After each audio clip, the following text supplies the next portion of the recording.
Thank you, Minister. The OPP Commissioner, the Deputy Chief of Peel Regional Police, the Deputy Chief of Toronto Police, and the Chief of Laval have come to this committee and told us that the lack of meaningful penalties for auto thefts and the revolving door of the quick release on bails have made the auto theft crisis even worse.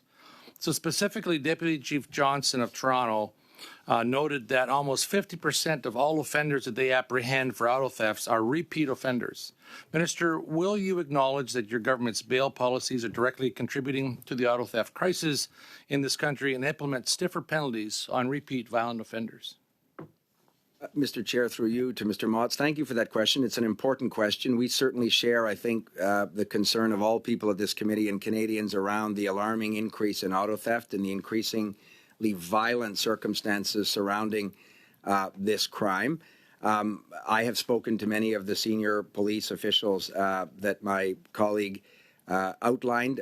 My colleague, the Minister of Justice, who would be responsible for changes, for example, to the criminal code or to bail legislation, is in a better position than I am to speak to specific legislative measures.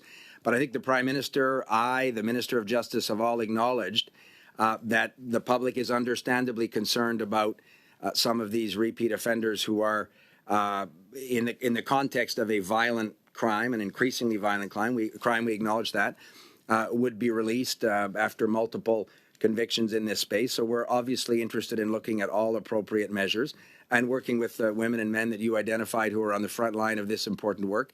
And I'll continue to be very involved in this issue to look for further investments. And perhaps, Mr. Chair, I know when I have to leave later this morning, my colleagues from the RCMP and the CBSA, I think, have some good news to share with the committee in terms of our increased efforts, recognizing that we can continue to do more and must continue to do more in all moments in this important issue. Thank you, Mr. Mott.